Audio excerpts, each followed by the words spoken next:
हाँ भाई, good morning. विश्वास ई लर्निंग ऐप पर आपका स्वागत है। और अब अपन आज सेकंड यूनिट के लिए बीएससी में केमिस्ट्री फर्स्ट ईयर इसका जो है एमसीक्यू सीरीज स्टार्ट करने जा रहे हैं। तो चलिए कुर्सी की पेटियां बांध लीजिए, करते हैं स्टार्ट इसको। पहला क्वेश्चन आपके सामने। हाँ भाई, पहला क्वेश्चन है SF4 की संरचना है, SF4 की स्ट्रक्चर है। ठीक है, पहला क्वेश्चन ये है। अब इसके बारे में सुनते जाइए भाई। देखो, ये एक ऑब्जेक्टिव टाइप क्वेश्चन है। ऑब्जेक्टिव टाइप क्वेश्चन है। मैं आपको एक शानदार ब्रह्मास्त्र ट्रिक बताता हूं। इस ट्रिक के थ्रू आप bond pair, lone pair, shape, hybridisation सब एक साथ निकाल लोगे। ठीक है, क्योंकि ऑब्जेक्टिव है तो आपको ट्रिक आनी चाहिए, टाइम बचाना है। ठीक है, देखो भाई, आपको क्या करना है, जो भी आपको कंपाउंड दिया हुआ है उसके सारे संयोजकता या वैलेंस इलेक्ट्रॉन आपको ऐड कर लेने हैं और उसमें 8 का भाग देना है। देखिए, एस क्लास में भी बताया था मैंने, वैस पर थ्योरी जब शुरू हुई थी। हाँ भाई, हेलो, बताया था ना। देखो वापस, सल्फर में 6 होंगे भाई वैलेंस इलेक्ट्रॉन। भाई आप नियोन से आगे जाओगे, सल्फर 16 नंबर पे आएगा, तो बीच में 6 इलेक्ट्रॉन है और ये 6 इलेक्ट्रॉन किस में आगे, सल्फर के अंदर वैलेंस इलेक्ट्रॉन के रूप में। ठीक, आगे देखो, फ्लोरीन है, फ्लोरीन 9 नंबर पर आ रहा है।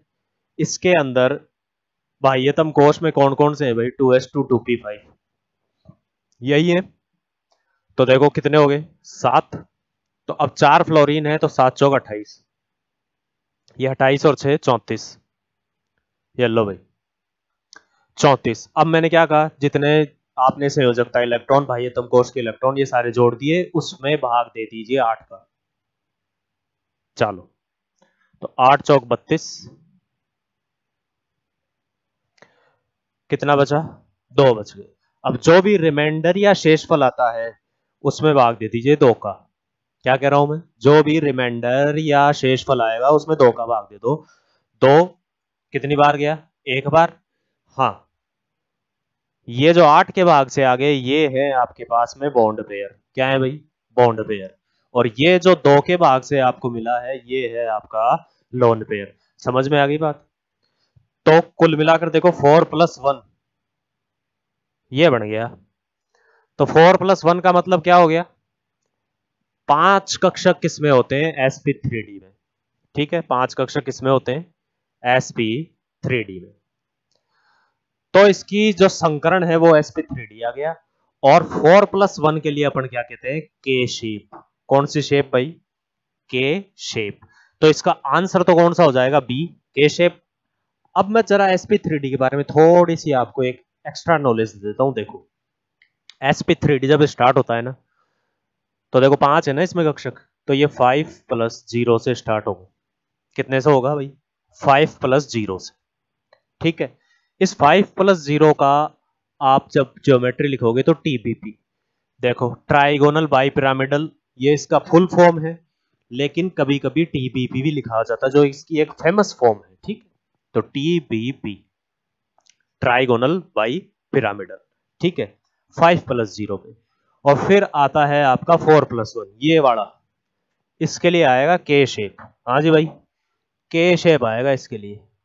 चलो, इसके बाद में यहां देखो 3+2 कंडीशन आ गई, यानी कि अब बॉन्ड पेयर 3 हो गए, घट गया एक, और एक क्या बढ़ गया यहाँ पे, लोन पेयर। 3+2 कंडीशन आते ही अपन इसको कह देंगे टी शेप। कौन सी शेप, टी शेप। आगे बात समझ में। आगे देखो, अब ये बॉन्ड पेयर जो है एक और घट जाए और एक लोन पेयर बढ़ जाए, 2+3 आ गया। 2+3 आते ही आप इसको कहोगे लीनियर। क्या कहोगे भाई, लीनियर, यानी कि रेखीय।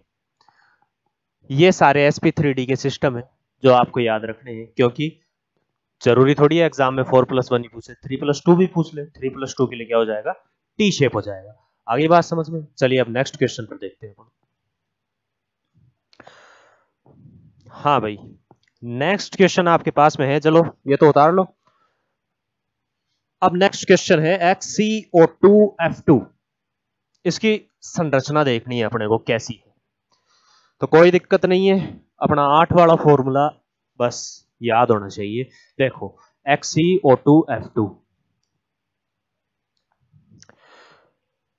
इनके बाह्यतम कोश या एक्सटर्नल शेल में जितने भी इलेक्ट्रॉन है वो देखते हैं भाई। जिनोन में 8 होते हैं क्योंकि अक्रिय गैस, ठीक है 8।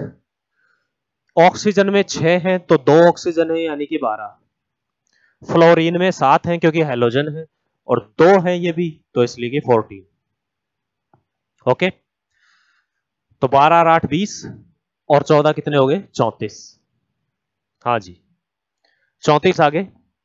चलिए 34 में 8 का भाग देते हैं, 8 चौक 32, ये 2 बच गया, 2 शेषफल आ गया, रिमाइंडर में फिर 2 का ही भाग देते हैं। 4 + 1 ट्रिकी मेथड है, शानदार मेथड है। देखो 4 तो बॉन्ड पेयर आ गए इसमें, 1 आ गया लोन पेयर। वो पिछले वाले क्वेश्चन वाली कहानी आ गई, वहां इससे संरचना पूछी थी, यहां क्या पूछ रहा है आपका संकरण।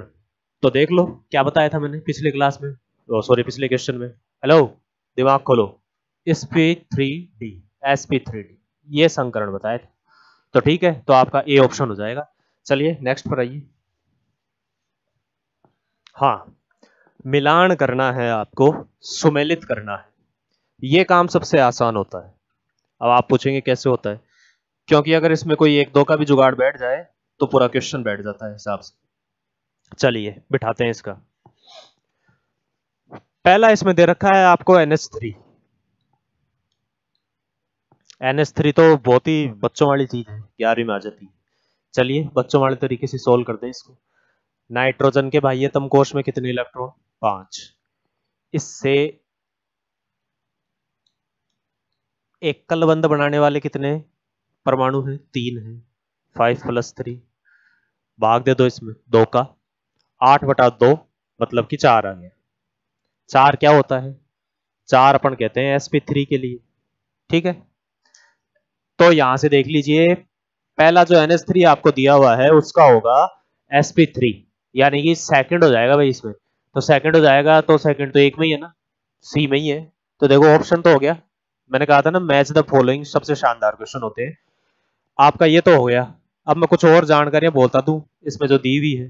देखो BF3 को कैसे सोल्व करोगे।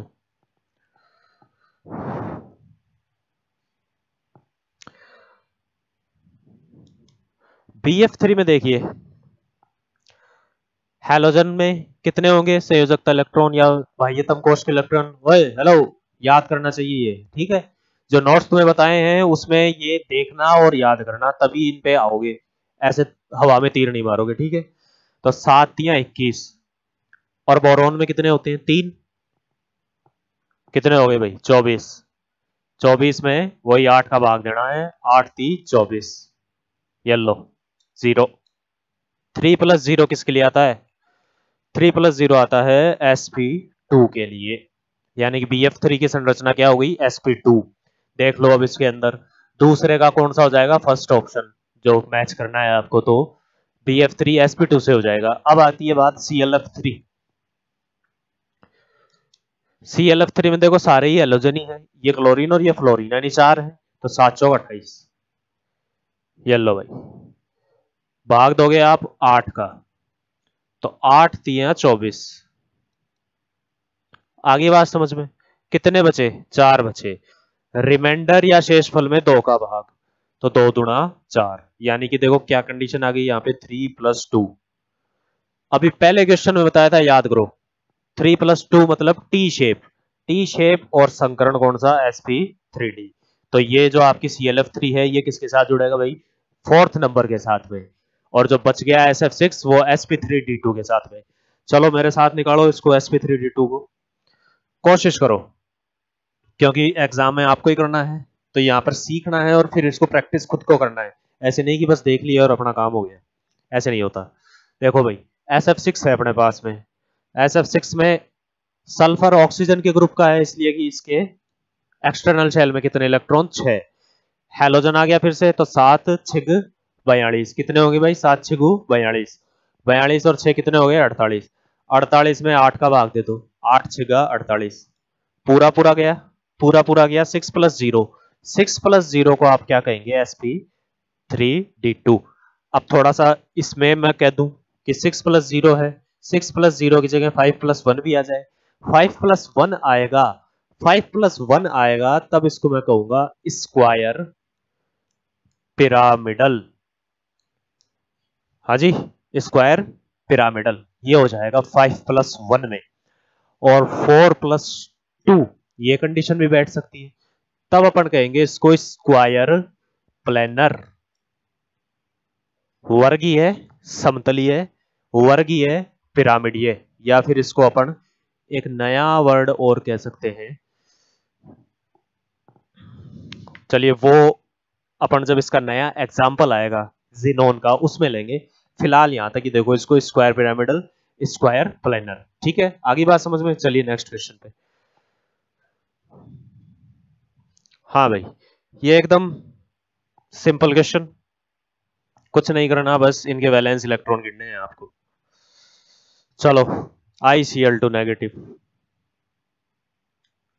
शॉर्ट ट्रिक क्वेश्चन हो जाएगा आराम से। देखो 3 हेलोजन का मतलब 7 × 21, 21 में एक नेगेटिव जोड़ना है, यानी कि 22 इलेक्ट्रॉन।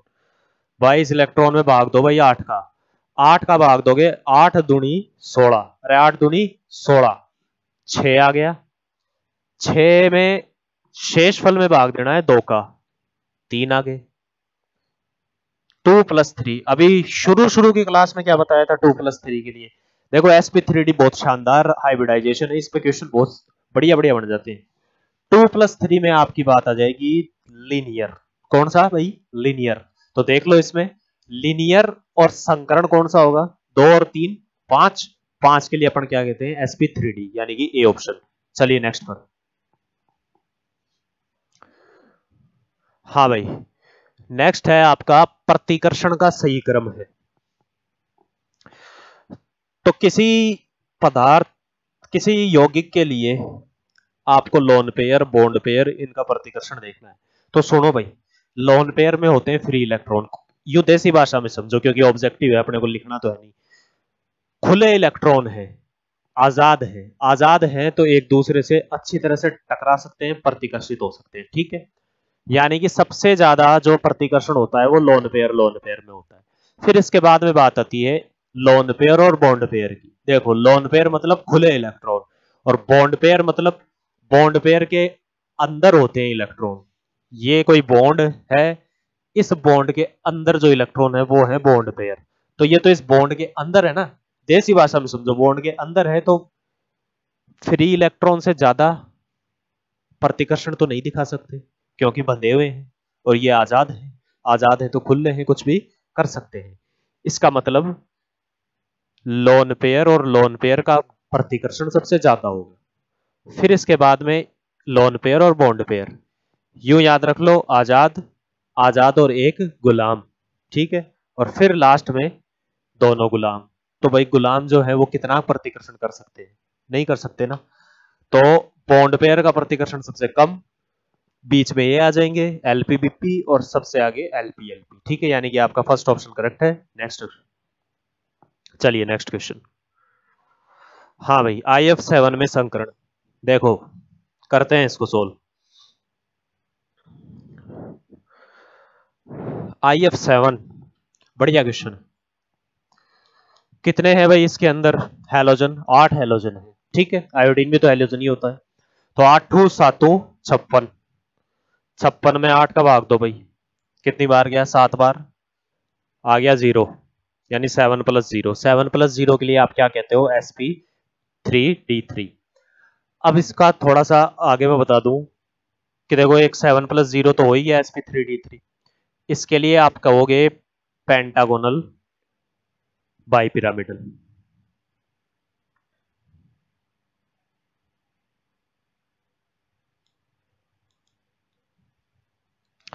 Pentagonal bipyramidal. और 6 + 1, देखो टोटल मिला के तो 7 ही हो रहे हैं ना, लेकिन ऐसी कंडीशन बन सकती है। इस 6 + 1 में आएगा विकृत अष्टफल की है, यानी कि जो आपकी अष्टफल की स्ट्रक्चर होगी वो आपको थोड़ी सी मरोड़ी सी दिखेगी, मरोड़ी हुई। ठीक है, तो डिस्टॉर्टेड ऑक्टाहेड्रल। येलो। अब 5 + 2, ये भी आ जाए कंडीशन। अब देखो ये आपका पेंटागोनल पिरामिडल है भाई, ठीक है। ये बीच का पेंटागोनल, इधर एक बंद जा रहा है, नीचे एक बंद आ रहा है, इनको इनसे जोड़ दो, देखो पिरामिड सा बन जाएगा यहाँ पे, समझ गए। अब आपको जैसे जैसे यहां से लोन पेयर आते जा रहे हैं, एक एक बंद हटाता जाना है।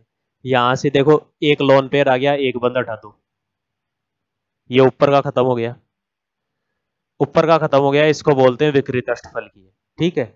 या फिर इसको पेंटागोनल पिरामिडल भी बोल सकते हैं, लेकिन ये एक नई टर्म है तो इसको पूछने की चांस थोड़ी ज्यादा हो जाएंगी। पेंटागोनल पिरामिडल तो आपको दिख ही रहा है। 5+2 होते ही ये नीचे का पिरामिड भी खत्म हो जाएगा, दो लोन पेयर आ गए, तो देखो अब क्या बच गया, अरे क्या बच गया, सिर्फ पेंटागोनल बच गया। तो इसको शेप को आप क्या कह दोगे, पेंटागोनल प्लेनर। आगे बात समझ में। तो इस प्रकार से ये 7 जब इलेक्ट्रॉन पेयर हो तब हाइब्रिडाइजेशन की ये संरचनाएं प्राप्त होती है, यानी कि ऑप्शन आपका बी है। चलिए नेक्स्ट क्वेश्चन। हाँ, SF6 की संरचना होती है। SF6 अभी पहले आया था ना, बस दोबारा उसी को देखना है आपको। पहले इसमें संकरण पूछ लिया था, अब संरचना पूछ रहे हैं। दोनों में किसी भी तरीके से क्वेश्चन बन सकता है। चलिए SF6 ऑक्सीजन का ग्रुप का, यानी कि 6 वैलेंस इलेक्ट्रॉन, इसमें 7 आएंगे तो 7 6 42, मतलब 48। 48 में 8 का भाग दीजिए भाई, 8 6 48 आ गया 0, तो 6 + 0। तो 6 + 0 का मतलब क्या है, 6 + 0 का मतलब होता है ऑक्टाहेड्रल या अष्टफलकीय। अब इसी को मैं यूं कह दूं 5 + 1, 5 + 1 कह दूं तो इसको मैं कह दूंगा, देखो अष्टफलकीय तो ये है आपका। अब एक यहां से खत्म हो गया, एक खत्म हो गया तो स्क्वायर पिरामिडल, अभी थोड़ी देर पहले बात कर ली थी अपन ने। फिर 4 + 2 आ जाए, 4 + 2 आ जाए तो देखो ये एक और बॉन्ड खत्म हो गया। अब क्या बच गया, ये सिर्फ एक स्क्वायर बच गया, तो उसमें क्या आ जाएगा, स्क्वायर प्लेनर। अभी थोड़ी देर पहले बताया था, यहाँ स्क्वायर और ये पिरामिडल, ये इसकी संरचनाएं होती हैं, ठीक है। तो ऑप्शन इसमें पहला आ जाएगा अष्टफल की। चलिए नेक्स्ट क्वेश्चन। हाँ भाई, ये थोड़ा बढ़िया क्वेश्चन है, देखो केंद्रीय परमाणु जो दिया हुआ है आपका, इस केंद्रीय परमाणु की क्या बढ़ रही है, विद्युत ऋणता बढ़ रही है भाई। जैसे मान लो एक मैंने दे रखा है आपको H2S, एक दे रखा है मैंने आपको H2O, ठीक है, और एक दे रखा है मैंने आपको सिलेनियम का डाइहाइड्राइड। अब पूछा जा रहा है यहां पर कि बताइए विद्युत ऋणता का क्या ऑर्डर होगा, किस प्रकार से जो इलेक्ट्रोनेगेटिविटी है वो चेंज होगी। तो देखो इस ग्रुप में जो सबसे ऊपर वाला है, ओल्ड स्टाइल से टीप लो, ये देखो ये जो सबसे ऊपर वाला है इसकी विद्युत ऋणता सबसे ज्यादा होती है, ठीक है, नीचे वाले की कम, ऐसे कम होती जाती है। और नियम ये होता है कि अगर सेंटर परमाणु है, देखो ये सेंट्रल एटम ही है ना, इसकी विद्युत ऋणता या इलेक्ट्रोनेगेटिविटी बढ़ेगी तो बॉन्ड एंगल बढ़ेगा, और अगर इसकी विद्युत ऋणता घटेगी तो बॉन्ड एंगल भी घटेगा। अब आपसे पूछ रहे हैं कि केंद्रीय परमाणु की विद्युत ऋणता बढ़ने पर बंद कोण क्या होता है। तो देखो सबसे ऊपर कौन है इसमें, ऑक्सीजन, इसका मतलब इस H2O का बॉन्ड एंगल सबसे ज्यादा होगा। देखो ABC, यानी कि B का बॉन्ड एंगल सबसे ज्यादा होगा। फिर उसके बाद में आता है सल्फर, तो BA, और लास्ट में कौन आएगा, C। इस प्रकार से ये ऑर्डर डिसाइड होता है, ठीक है। तो पहला ऑप्शन हो जाएगा भाई, इसमें केंद्रीय परमाणु की विद्युत ऋणता बढ़ने पर बंद कोण बढ़ता है। चलिए नेक्स्ट क्वेश्चन। हाँ भाई, ये उसी से जुड़ा हुआ क्वेश्चन है, तो कोई दिक्कत ही नहीं है, बिल्कुल इससे रिवर्स हो जाएगा। अगर केंद्रीय परमाणु की विद्युत ऋणता बढ़ती है तो क्या होता है, बंद कोण बढ़ता है। पर अगर सराउंडिंग एटम की विद्युत ऋणता या इलेक्ट्रोनेगेटिविटी बढ़ेगी तो बॉन्ड एंगल जो है वो घट जाएगा। देखो फॉर एग्जांपल अपन बात करें इस पे,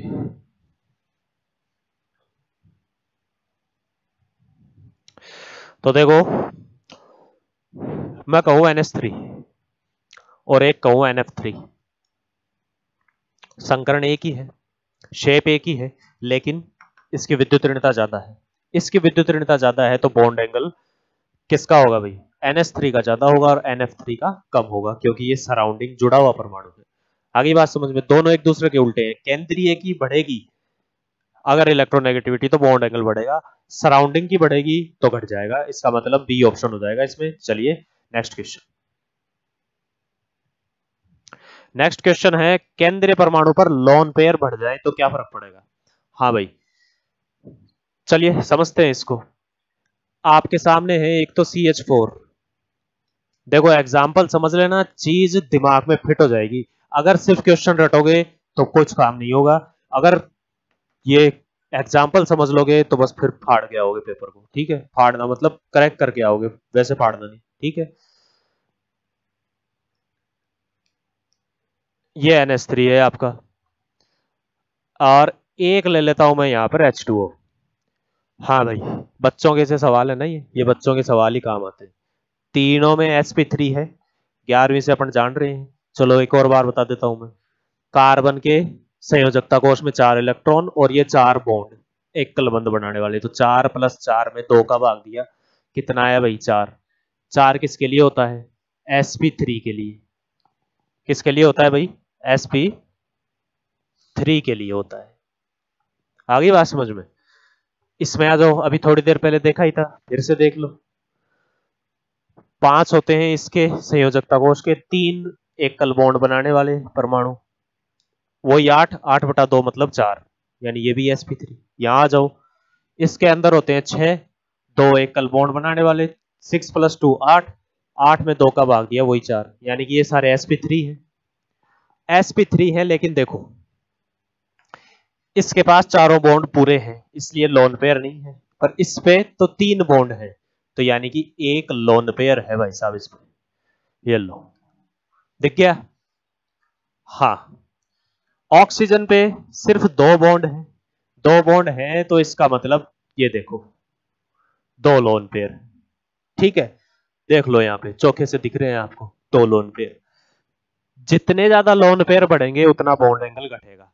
इसका है भाई 109 डिग्री और 28 मिनट पर, यह है आपका लगभग 107 डिग्री पर, और ये आपका लगभग 104.5 डिग्री पर। यानी कि बस ये बात याद रखना, जैसे जैसे सेंट्रल एटम पे लोन पेयर बढ़ेंगे बॉन्ड एंगल घटेगा। इसका मतलब सी ऑप्शन हो जाएगा। चलिए नेक्स्ट क्वेश्चन। हाँ भाई, वेस्पर थ्योरी किस बात पर डिपेंड करती है? तो अभी याद हो, थोड़ी देर पहले एक क्वेश्चन आया था अपना, जब अपन प्रतिकर्षण की बात कर रहे थे, लोन पेयर में, बॉन्ड पेयर में बताया था मैंने, लोन पेयर आजाद है, आजाद है तो ज्यादा उधम मचा सकते हैं, ज्यादा प्रतिकर्षण कर सकते हैं। बॉन्ड पेयर क्या है? वो बॉन्ड के अंदर है, इसलिए बेचारा गुलाम है। किसका? बॉन्ड का। गुलाम है तो वो कितना के उधम मचा सकता है? वो कुछ नहीं कर सकता, इसलिए उसका प्रतिकर्षण सबसे कम होता है। ठीक है, तो वेस्पर थ्योरी किस पे डिपेंड कर रही है? इन इलेक्ट्रॉन पेयर्स पे, यानी कि ये बॉन्ड पेयर और ये जो लोन पेयर है ना, इनके बीच का जो रिपल्शन है, यही मेन फोर्स है इसका, वेस्पर थ्योरी का। इसी के आधार पर सारी संरचनाएं डिसाइड होती है। ठीक है, ये कैसे ना कैसे इसको कम कर दिया जाए और आपकी संरचना जो है एकदम परफेक्ट बन जाए, तो यानी कि इसमें बी ऑप्शन हो जाएगा, रिपल्शन फोर्स। चलिए आगे करते हैं। तो 12वां क्वेश्चन है, इलेक्ट्रॉन युग्म होते हैं, ये देखो साहब, bond pair plus lone pair, इन्हीं को टोटल मिलाकर क्या कहते हैं? Electron pair. आ गई बात समझ में? चलो नेक्स्ट क्वेश्चन। हाँ, 4+1 संरचना होती है। अभी मैं इतनी देर से आपको क्या समझा रहा था? ओए, याद है क्या आपको? चलो बताओ, देखें याद है तो सुनो। 5+0, 5+0 मतलब sp3d। 4+1, 4+1 भी sp3d, लेकिन बताया क्या था? शेप के शेप। फिर 3+2, 3+2 में क्या बताया था? ओए, क्या बताया था 3+2 में? T shape. और 2+3 में क्या बताया था? लीनियर, याद हो तो। 5+0 मतलब TBP, ट्राइगोनल बाइपिरामिडल। फिर 4+1 मतलब के शेप। फिर आता है आपका 3+2 मतलब टी शेप, और फिर 2+3 मतलब लीनियर, रेखीय। बार बार आ रहा है sp3d, इसका मतलब बहुत इंपॉर्टेंट है, क्योंकि तरह तरह की शेप है इसके अंदर, इसलिए संकरण के क्वेश्चन के पूछे जाने की संभावना भी बढ़ जाती है। ठीक है, तो बढ़िया तरीके से याद करना, करना पूरा ही है, लेकिन मैं कुछ अच्छी अच्छी चीजें बता रहा हूं तो उनको भी थोड़ा सा दिमाग में रखना। तो इलेक्ट्रॉन पेयर ये तो सब हो ही गए। 4+1 संरचना के शेप होती है, यानी कि आपका बी ऑप्शन। चलिए नेक्स्ट क्वेश्चन। हाँ भाई, sp3d में कितने कक्षक होते हैं? सिंपल सी बात है, sp देखो गिन लो, 1 और 2 मतलब 2 कक्षक, sp2 1 और 2 3 3 कक्षक, sp3 देखो 1 और 3 मतलब 4 कक्षक, sp3d 1 3 4 और 1 5 5। देखो ऑप्शन तो हो गया तुम्हारा क्लियर। sp3d2 1 और 3 4 और 2 6, और sp3d3 देखो 3 और 3 6 और 1 7। ऐसे कक्षक निकालने हैं आपको, कोई इसमें कोई बहुत बड़ा तीर नहीं मारना, बस जोड़ना ही है। अब जोड़ना ही नहीं आता है तब तो भाई साहब कुछ नहीं हो सकता, लेकिन जोड़ना तो आता ही होगा, इतना तो सीखा ही होगा ना। तो आपका sp3d मतलब कि 5, ठीक है, ऑप्शन हो जाएगा आपका सी। चलिए नेक्स्ट क्वेश्चन। हाँ, इलेक्ट्रॉन के पाए जाने की प्रायिकता है, ये आया थोड़ा सा बढ़िया क्वेश्चन। देखो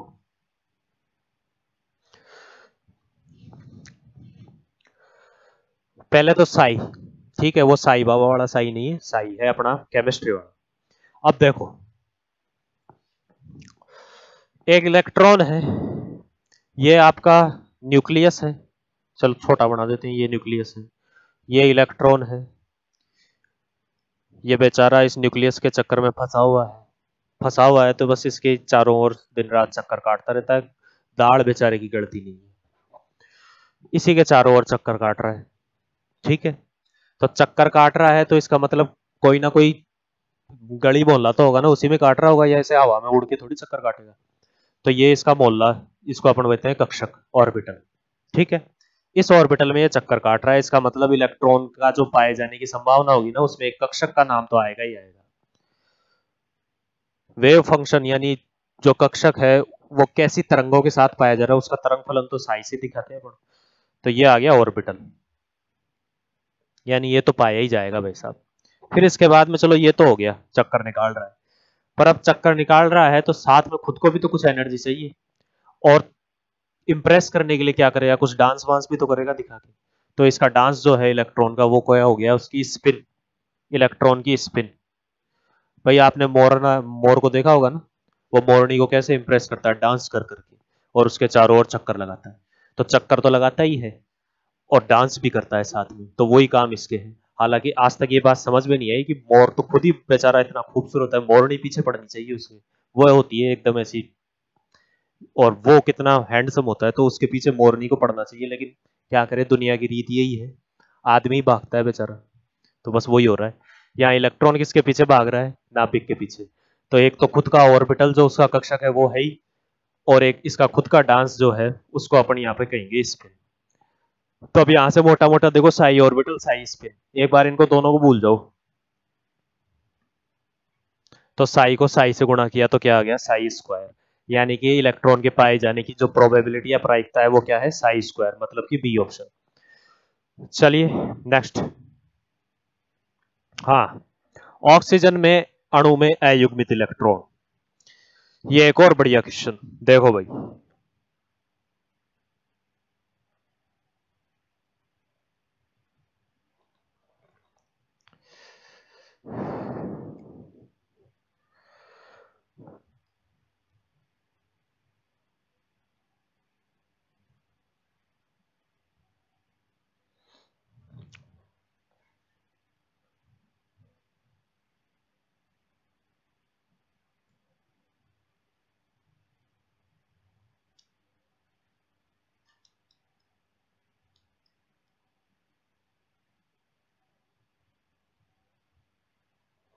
हाँ, ये पैटर्न चलता है ऑक्सीजन का।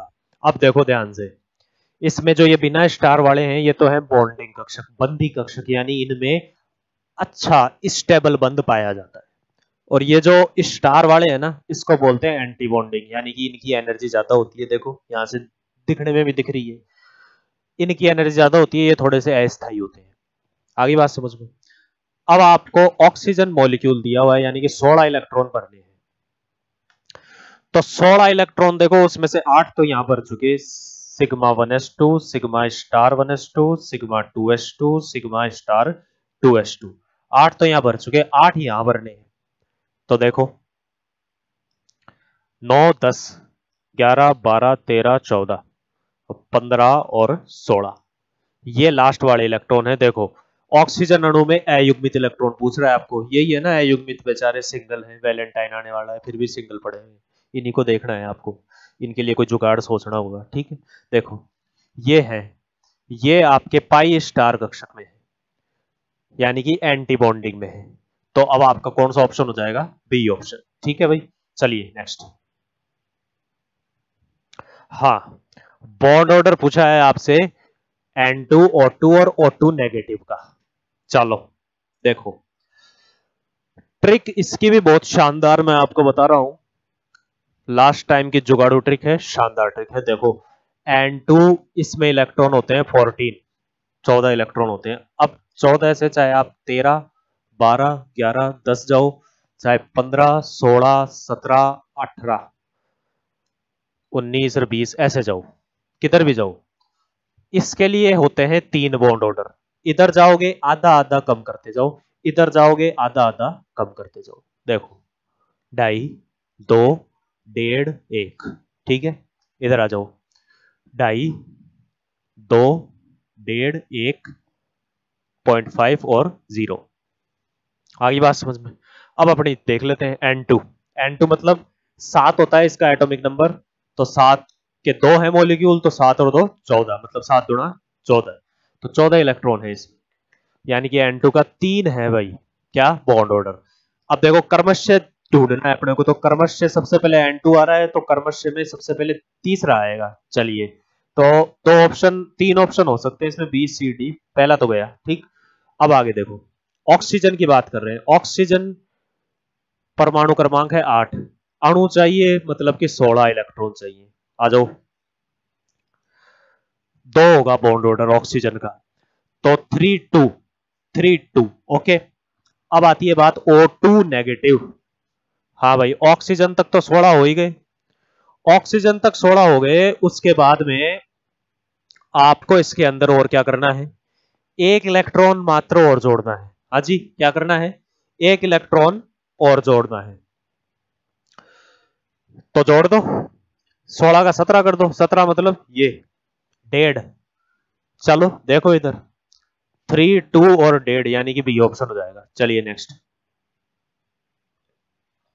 हाँ जी, C2 में क्या पाया जाता है? ये एनसीईआरटी की लाइन है और शानदार, एज इट इज याद रखनी है। C2 में पाईबंद पाया जाता है। ये फर्स्ट ग्रेड सेकंड ग्रेड आ गए, अगर तुम्हारे दौड़ हुए मास्टर पढ़ने की तो ये क्वेश्चन वहां मिलेगा आपको, जरूर याद कर रखना, C2 में पाईबंद पाया जाता है। चलिए नेक्स्ट क्वेश्चन।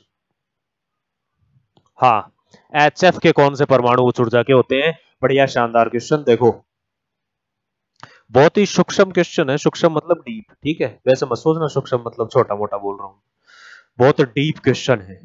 देखो ये फ्लोरीन के 2p और ये आपका हाइड्रोजन का 1s, इनके बीच में यहां एक तो बन जाएगा सिग्मा कक्षक, यानी कि बॉन्डिंग वाला, इसका एक इलेक्ट्रॉन और इसका एक इलेक्ट्रॉन जो है वो आपस में आकर के मिल जाएंगे और यहां एक बॉन्डिंग कक्षक इनके बीच में बन जाएगा, यानी कि ये बॉन्ड फॉर्मेशन हो जाएगी HF की। आगे बात समझ में?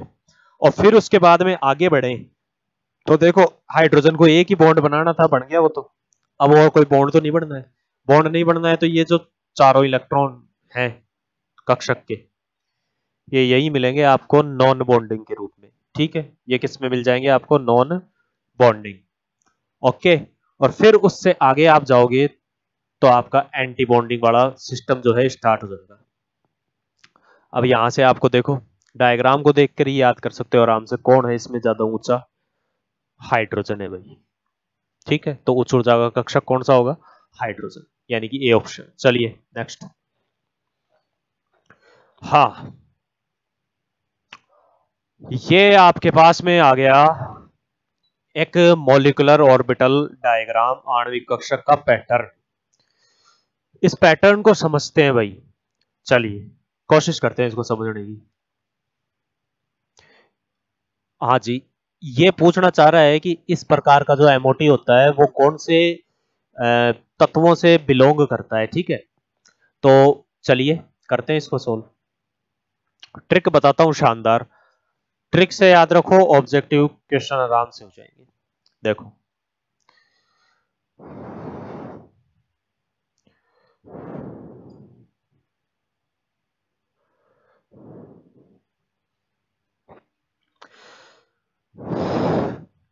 यहां अगर दो कक्षक है, यहां एक कक्षक है, फिर यहां दो कक्षक है, यहां एक कक्षक है। ट्रिक बना दो इसकी, देखो, दो एक, दो एक, ऐसा सा मामला हो अल्टरनेट वाला सा। ठीक है, दो एक दो एक, ठीक है, इस तरीके का सा मामला हो तब तो बोरॉन, कार्बन और नाइट्रोजन, इसमें चलता है ये पैटर्न। और ऐसा सा मामला हो जाए,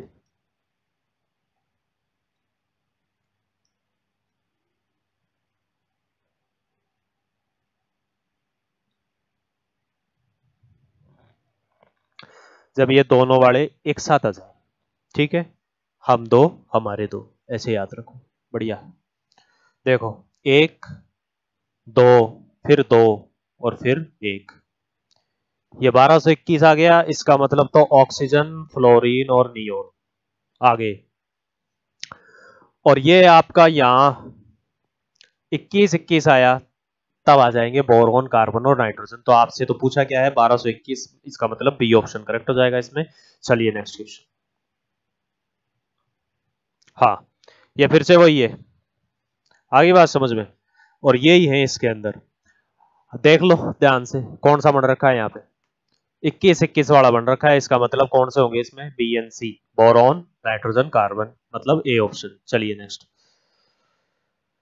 हाँ, ओवरलैपिंग, पीएक्स पीएक्स की ओवरलैपिंग। अब भाई इसके अंदर सबसे पहले आपको बस इसका अंतरानाभिकीय अक्ष ध्यान रखना होता है। ये ध्यान है तो सब ठीक है, इसके हिसाब से सारा कुछ हो जाएगा। देखो, ये मानना चाह रहा है कि जो आपका अतिव्यापन हो, ओवरलैपिंग हो, उसके लिए जो गिवन एक्सिस है आपको एक्स है, इसने ये कहा है। अंतर्नाभिकीय अक्ष का सीधा साधा मतलब यही है कि जो आपको दिया गया अक्ष है वो एक्स है, यानी कि आपको ओवरलैपिंग करवानी है तो उसके लिए जो स्टैंडर्ड अक्ष ले रखा है आपने वो एक्स है। अब दे रखे हैं आपको पीएक्स पीएक्स, देखो पीएक्स कैसे बनता है, ये लो, ये एक और पीएक्स,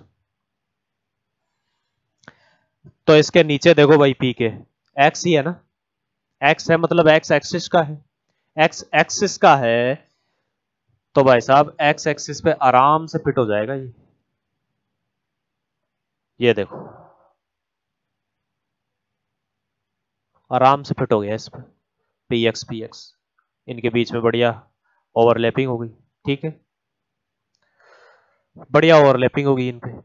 तो देखो संरचना देखो यहाँ पे भाई, ये एक सीधी लाइन पे था एक्स एक्सिस, और इसी सीधी लाइन पर ये आपके पी एक्स ऑर्बिटल आराम से आकर के ओवरलैपिंग हो गई इनकी, एक दूसरे से कनेक्शन बढ़िया बैठ गया, नजरें चार हो गई, देखो ओवरलैपिंग भी हो गई यहाँ पे। ठीक है, कैसी संरचना बन रही है, रेखीय, रेखीय बन रही है। तो देखो, एक तो पहला ऑप्शन रेखीय है, ठीक है, फिर बी ऑप्शन देखो अक्षीय, अक्षीय क्यों बोल रहे हैं इसको, आपने जो अक्ष ले रखा है, जो एक्सिस ले रखा है उसी पर हो रही है ये ओवरलैपिंग, इसलिए एक्सियल भी है।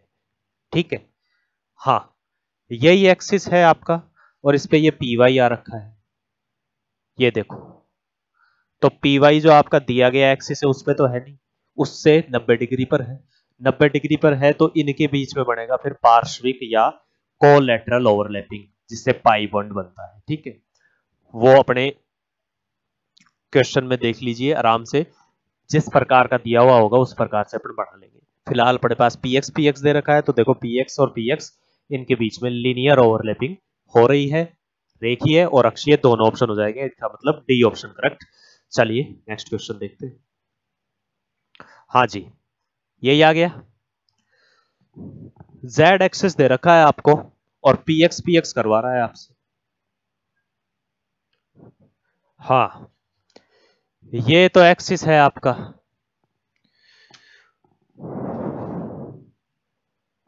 ये तो एक्सिस है, ठीक है, कौन सा, जेड, ओके।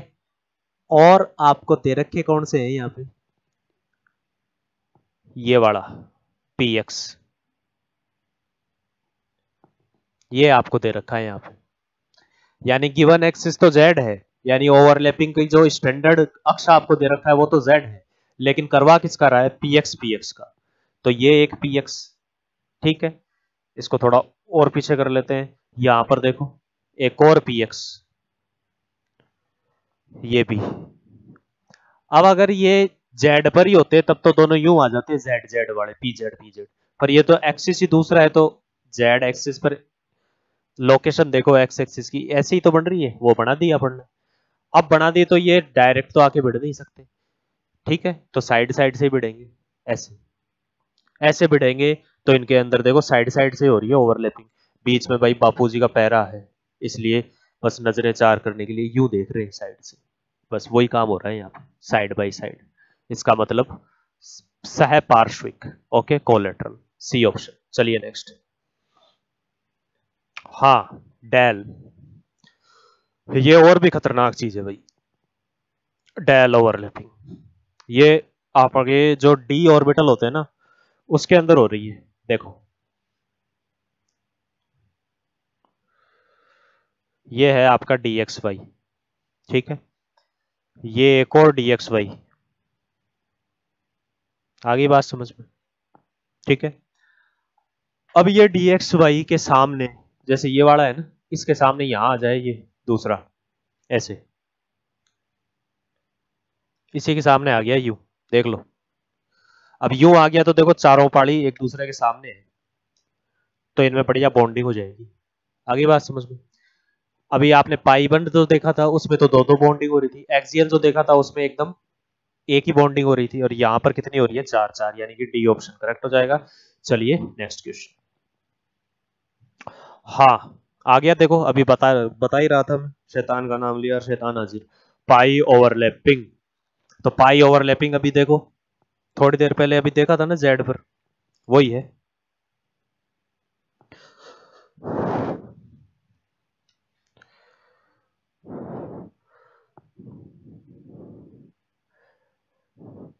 जेड तो आपका दिया हुआ है और पी एक्स ये इनमें ओवरलैपिंग करानी है, तो देखो एक बॉन्ड यहाँ पे एक बॉन्ड यहाँ पे, डबल बॉन्ड में होता है पाई बॉन्ड, ठीक है, ये बन गया, देखो कितनी लोब बढ़ रही है, एक और दो, यानी कि two two lobe interaction, B option हो जाएगा। चलिए नेक्स्ट, हाँ ये बहुत शानदार क्वेश्चन है, गेट में आया हुआ है भाई, बाकी देखो आपके तो इतने डोल नहीं है कि आप गेट, वो तो एमएससी वाले करते हैं, आप तो अभी बच्चे ही हो, पर चलो बढ़िया क्वेश्चन था इसलिए दे दिया मैंने, देख लो, गेट,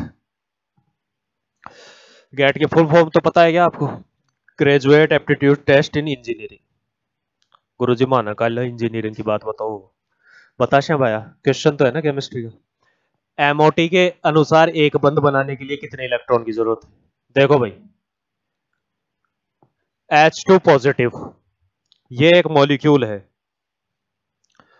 अब ये जो मॉलिक्यूल है ना वैसे तो इतना ज्यादा स्टेबल तो नहीं है, पर एक बार के लिए तो बन ही गया, एक बार के लिए बन गया, इसलिए इसका मॉलिक्यूलर ऑर्बिटल डायग्राम भी आ गया, मॉलिक्यूलर ऑर्बिटल डायग्राम आ गया, तो देखो अब हाइड्रोजन में एक ही इलेक्ट्रॉन होता है ना, ठीक है, हाइड्रोजन में एक इलेक्ट्रॉन होता है, दो हाइड्रोजन होंगे तो दो इलेक्ट्रॉन हो जाएंगे, लेकिन एक ऊपर पॉजिटिव चार्ज आ गया, मतलब एक इलेक्ट्रॉन कम हो गया, एक इलेक्ट्रॉन कम हो गया तो बचा कितना, एक, लेकिन है तो सही ना, ये किताब में देख तो रखा है ना, चाहे कुछ देर के लिए बनता है, बन रहा है, पर कितने इलेक्ट्रॉन से बन रहा है, एक इलेक्ट्रॉन से, इसलिए एमओटी के अनुसार बंध बनाने के लिए सिर्फ एक इलेक्ट्रॉन की आवश्यकता होती है, इसका मतलब डी ऑप्शन करेक्ट हो जाएगा। चलिए नेक्स्ट, हाँ कौन सा अणु अस्तित्व नहीं रखता है, कौन सा अणु अस्तित्व नहीं रखता है, या मैं यूं कह दूं किसको जोड़ा बनाने की जरूरत नहीं है, तो भाई बाबा जी को नहीं होती, तो इनमें से बाबा जी को ढूंढना है अपने को, बाबा जी को क्या होता है, वो पूरी तरह से स्थायी होते हैं, उनको कोई माया मोह किसी चीज की जरूरत नहीं होती, ना किसी एनर्जी की, ना ही किसी एक्साइटेशन की, ना ही कमाने की, ना ही किसी भी चीज की, तो इनमें से ऐसा कौन सा हो सकता है, हाँ भाई ऐसे ऐसे गुण तो अक्रिय गैस या इनर्ट गैस में तो पाए जाते हैं, अक्रिय गैसों में पाए जाते हैं इस प्रकार के गुण, जो किसी दूसरे के साथ में बॉन्ड बनाने की इतनी इच्छा नहीं रखती हैं, क्योंकि पहले से ही उनकी स्टेबिलिटी बनी हुई होती है। चलो इसको थोड़ा सा यहां से भी देख लें अपन। He2, इसका मॉलिक्यूलर डायग्राम बना लें अपन। देखो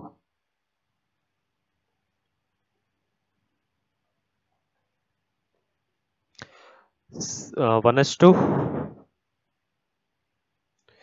ये भी 1s2, यहां देखो (σ1s2), यहां देखो (σ*1s2). आगे बात समझ में? कितने इलेक्ट्रॉन भरने? 4। अब देख लो यहाँ, 2 ही तो एंटी बॉन्डिंग में और 2 ही बॉन्डिंग में। बॉन्ड ऑर्डर निकालोगे इसका, तो बॉन्ड ऑर्डर का सूत्र क्या होता है? 1/2 अपॉन 1/2 से मल्टीप्लाइड करेंगे आप bonding molecular orbital minus anti bonding molecular orbital. ये होता है फॉर्मूला बॉन्ड ऑर्डर का। तो देखो दोनों में ही 2-2 है, 2-2 है, तो देखो 2 माइनस 2, यहाँ 0 हो गया, 0/2 मतलब 0, यानी कि इसका कोई बॉन्ड ऑर्डर ही नहीं है। बॉन्ड ऑर्डर ही नहीं है, इसका मतलब कोई बॉन्ड ही नहीं बनने वाला। कोई बॉन्ड ही नहीं बनने वाला तो He2 का कोई अस्तित्व होता ही नहीं है। ये खुद He के रूप में क्या है? स्टेबल है। इसका मतलब सी ऑप्शन हो जाएगा। चलिए नेक्स्ट। हाँ भाई, मल्टी सेंटर 2 इलेक्ट्रॉन बॉन्ड, ये बढ़िया है। देखो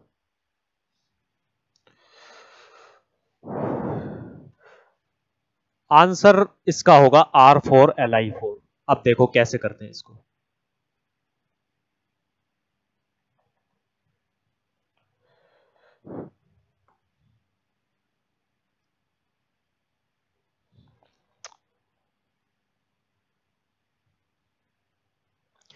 ऐसी सी इसकी संरचना होती है, जिसके अंदर देखो यहां पर तो 3 लिथियम दिख ही रहे हैं आपको और एक मैथिल ग्रुप दिख रहा है, और इन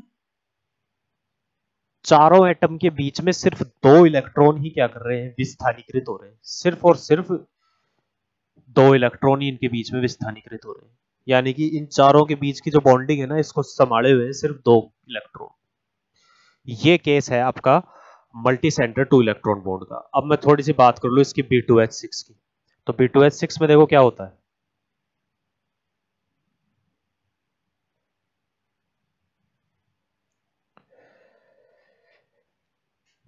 ये आपका B2H6 है। इसके अंदर देखिए यहां देखो बोरॉन के पास 3 इलेक्ट्रॉन होते हैं, 2 तो यहां आ गए काम में, एक इस बोरॉन ने यहां दे दिया, इस हाइड्रोजन ने यहां दे दिया। इस बोरॉन ने एक इलेक्ट्रॉन यहां पे दे लिया और एक हाइड्रोजन ने यहां दे दिया इलेक्ट्रॉन। अब देखो ये पूरा बॉन्ड 3 इसके सेंटर और काम आ रहे हैं इसमें सिर्फ 2 इलेक्ट्रॉन। ये पूरा बॉन्ड 3 इसके सेंटर काम आ रहे हैं इसमें सिर्फ 2 इलेक्ट्रॉन। तो इसमें हो जाएगा 3 सेंटर 2 इलेक्ट्रॉन। इसमें देखो बहुत सारे सेंटर थे, 4 थे, इसलिए इसको बोल रहे हैं मल्टी सेंटर 2 इलेक्ट्रॉन। आपका Al2CS36 पूरा यही है, ठीक है। बस यहाँ H की जगह क्या है? Me है, मिथाइल है। बोरॉन की जगह क्या है? एल्यूमिनियम है। क्योंकि बोरॉन और एल्यूमिनियम दोनों एक ही ग्रुप के हैं, तो उनकी प्रॉपर्टीज भी थोड़ी थोड़ी क्या होती है? सेम ही होती है। तो Al2CS36 तो वही हो गया 3 सेंटर 2 इलेक्ट्रॉन। और देखो BH3 तो सिंपल कंपाउंड है यार, यू है ये तो आराम से सहसंयोजक टाइप का। 3 बॉन्ड है इसके अंदर, तीनों बॉन्डों के अंदर 1 बॉन्ड के अंदर 2 इलेक्ट्रॉन आराम से प्रेजेंट है, ठीक है। तो आपका हो जाएगा इसमें बी ऑप्शन। चलिए नेक्स्ट। हाँ जी, 3 सेंटर्ड 2 इलेक्ट्रॉन बॉन्ड आ गया ना, यही तो है, वही सेम टू सेम बात है, ठीक है। तो बी ऑप्शन हो जाएगा। चलिए नेक्स्ट। हाँ, HF में फ्लोरीन के कौन से कक्षक अबंधी होते हैं, यानी कि नॉन बॉन्डिंग होते हैं? HF आ जाओ भाई, HF में देखो, HF में एक तरफ है हाइड्रोजन, जिसका इलेक्ट्रॉनिक विन्यास है आपका 1s1, ठीक है। इलेक्ट्रॉनिक विन्यास क्या है? 1s1। और फ्लोरीन का क्या होता है भाई? 1s2 2s2 2p5। तो इसका सिर्फ इलेक्ट्रॉन जो खाली है वो कौन से कक्षक में है? पी में, यानी जहां खाली है वहीं तो इसका बॉन्ड बनेगा आपस में, ठीक है। यानी कि बॉन्डिंग में तो कौन से काम आ रहे हैं? सिर्फ इसका 2p कक्षक और 1s कक्षक हाइड्रोजन का। तो फिर फ्लोरीन के जो बाकी रह गए 1s2 और 2s2 वो कहाँ जाएंगे? वो नॉन बॉन्डिंग में जाएंगे। तो यानी जो मॉलिक्यूलर डायग्राम बनता है उसमें पहले आप यही तो दिखाते हो, यहां से इसका 1s आ जाता है भरा हुआ पूरा, और यहाँ इसका 2s आ जाता है। इसके बाद में आपका इसके साथ हाइड्रोजन के साथ में क्या बनता है? Molecular orbital diagram. यहां बनती है इसकी बॉन्डिंग ऑर्बिटल, फिर यहां आते हैं इसके वापस नॉन बॉन्डिंग, ये जो बचे हुए इलेक्ट्रॉन है अभी थोड़ी देर पहले तो बताए थे, और यहां से फिर चालू क्या हो जाते हैं? Anti bonding. तो कौन से हैं नॉन बॉन्डिंग भाई? 1s और 2s। ठीक है, तो इसका मतलब बी ऑप्शन। चलिए नेक्स्ट। हाँ जी, bond formation occurs in HF। अरे भाई देखो यहां पे ये आपके एक 2p कक्षक खाली है और यहां इस हाइड्रोजन का 1s कक्षक है, इनके बीच में ही तो बॉन्डिंग हो रही है। ये तो साइड में पड़े हैं नॉन बॉन्डिंग, ये भी है, इनके बीच में हो रहा है। इसका मतलब 1s और 2p F के अंदर क्या होता है? आपका बंध निर्माण होता है, यानी कि ए ऑप्शन हो जाएगा। चलिए नेक्स्ट। हाँ, ये बढ़िया क्वेश्चन देखिए।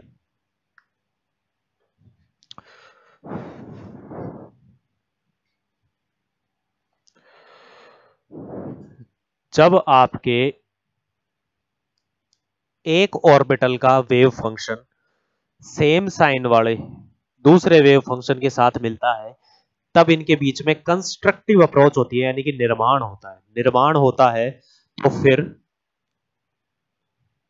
इनकी लोब्स जो हैं उन लोब्स में वृद्धि होती हुई दिखाई देती है। ये देखो, दोनों को आपस में मिलाया गया है, यहां पर निर्माण हुआ है। तो ये साई ए और साई बी जो है दोनों जुड़े हैं, इसका मतलब यहां बॉन्डिंग हो रही है, मतलब ये बंदी कक्षक को बता रहा है। इसी के तरफ दूसरा देखो, अब यहां ग्राफ से ही देखो क्या दिख रहा है भाई? इसकी डायरेक्शन अलग तरफ है, ये अलग तरफ है, दोनों एक दूसरे के एंटी पर हैं। यानी कि अगर इस फॉर्म में लूं तो मैं साई ए माइनस साई बी है ये। तो जब दोनों कक्षक के वेव फंक्शन या ऑर्बिटल के वेव फंक्शन एक दूसरे के विपरीत पर आ गए, तब ये बन गया एंटी बॉन्डिंग। ये देखो, अब इसका जो वेव फंक्शन आएगा वो यूं नोड रखेगा बीच में। नोड का मतलब इलेक्ट्रॉन यहां पर नहीं पाया जा सकता, ये आपस में जुड़ करके इनकी इलेक्ट्रॉन डेंसिटी या घनत्व बढ़ नहीं रहा है, बल्कि बीच में इनके क्या आ रहा है? नोड आ रहा है। ठीक है, यानी शून्य संभावना हो रही है इलेक्ट्रॉन के पाए जाने की। ये किसको डिनोट करता है? एंटी बॉन्डिंग को। फिलहाल अपने को दिया हुआ है ये, इसका ऑप्शन हो जाएगा ए। ठीक है, चलिए नेक्स्ट। हाँ भाई लो, यही आ गया आपके सामने। क्या था, क्या बताया था? Anti bonding. यहाँ बीच में नोड है, इलेक्ट्रॉन यहाँ नहीं पाए जा रहे हैं, नहीं पाए जा रहे हैं, तो यहाँ अस्थायीकरण या अनस्टेबलाइजेशन रहेगा जरूर। ऑप्शन कौन सा हो जाएगा? यहाँ पे देखो विनाश हो रहा है। यहाँ पे विनाश कैसे हो रहा है? यहाँ तो ये दोनों आपस में मिल रहे हैं और इनकी डेंसिटी इलेक्ट्रॉन की बढ़ रही है, यहाँ पे क्लाउड जो है इलेक्ट्रॉन का बढ़ रहा है, लेकिन यहाँ तो इलेक्ट्रॉन बीच में जीरो हो जा रहे हैं, नोड आ जा रही है बीच में। नोड का मतलब यहाँ इलेक्ट्रॉन नहीं पाए जा रहे, यानी कि विनाश हो रहा है। ठीक है, तो विनाशी जो इसकी अप्रोच है वो हो जाएगी बी ऑप्शन हो जाएगा। चलिए नेक्स्ट। इलेक्ट्रॉन के लिए सत्य है भाई, अब थोड़ी देर पहले मैं बताइए बताने, इलेक्ट्रॉन जो है वो नाभिक के चक्रों में है। नाभिक के चक्रों में है तो बेचारा उसके चारों ओर हमेशा चक्कर निकालता रहता है। अब उसके चारों ओर चक्कर निकालता रहता है तो थोड़ा बहुत डांस भी करता है ताकि इंप्रेस हो जाए सामने वाला। आज या तो मैं रहूंगा या सामने वाला मेरा। ठीक है, देखो ये आपका इलेक्ट्रॉन इस कक्षक में चक्कर लगा रहा है, इस कक्षक में चक्कर लगा रहा है, इसका मतलब कक्षक का वेव फंक्शन तो आना ही है, फिर साथ साथ में खुद भी यूं डांस कर रहा है। ठीक है, तो डांस कर रहा है ना, तो वो डांस भी इसके साथ में आएगा। इलेक्ट्रॉन का डांस अपन स्पिन बोलेंगे, चक्रण बोलते हैं ना इसको। तो ऑर्बिटल और स्पिन दोनों को मिला करके इसका वेव फंक्शन दिया जाता है, यानी कि सी ऑप्शन करेक्ट हो जाएगा। चलिए नेक्स्ट। हाँ जी, आज के इस क्लास का लास्ट क्वेश्चन है ये, बंद क्रम का क्रम है। अभी थोड़ी देर पहले देखो बताया था मैंने, एक पूरी लाइन लिखाई थी 10 से लेकर के 20 तक। बस वो ट्रिक अगर आपको याद है तो बहुत सारे क्वेश्चन यूं हो जाएंगे, यूं, एक ही मिनट में। 1 मिनट भी नहीं, सेकंड में। बस आपके डोल होने चाहिए सेकंड में करने लायक। देखो, वापस देखो, 10, 11, 12, 13, 14, 15, 16, 17, 18, 19, 20। गिनती तो आती है ना? नहीं आती तो सीख लो। देखो 10 से लेकर के 20 तक ऐसे होगा। ये होता है N2 नाइट्रोजन। 7 होता है एटॉमिक नंबर, परमाणु क्रमांक। तो 2 है तो 7 दूनी 14, 14 इलेक्ट्रॉन। ये आ गया तीसरा, यानी बॉन्ड ऑर्डर इसका है 3, मतलब इनके बीच में 3 बॉन्ड है। अब आपको क्या क्या पूछ रखा है, क्रम पूछ रखा है। एक तो N2 लिख रखा है क्वेश्चन में, एक दे रखा है आपको O2 पॉजिटिव, और एक दे रखा है आपको ऑक्सीजन। इनके बीच में क्रम पूछ रहा है ये। तो देखो, नाइट्रोजन का तो सबसे ज्यादा आई, इधर जाते हो आधा आधा घटाते जाते हो, इधर जाते हो आधा आधा घटाते जाते हो, ठीक है।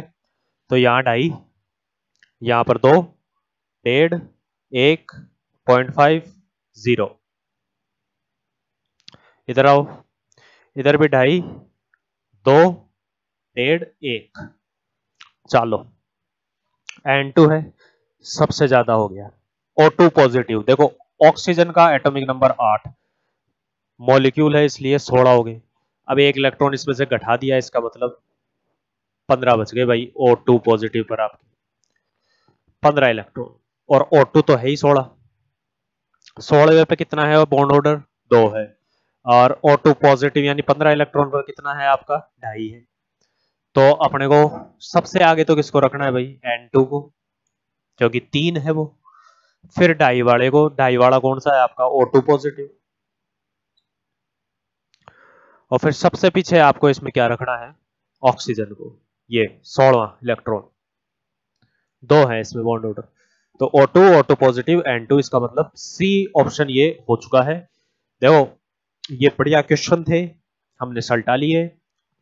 आपकी प्रैक्टिस होगी इससे, थ्योरी बढ़िया समझ में आएगी।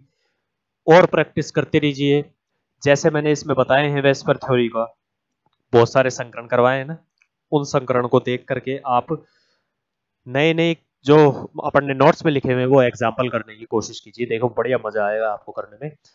अगली क्लास में मिलेंगे फिर से, तब तक के लिए धन्यवाद आपको।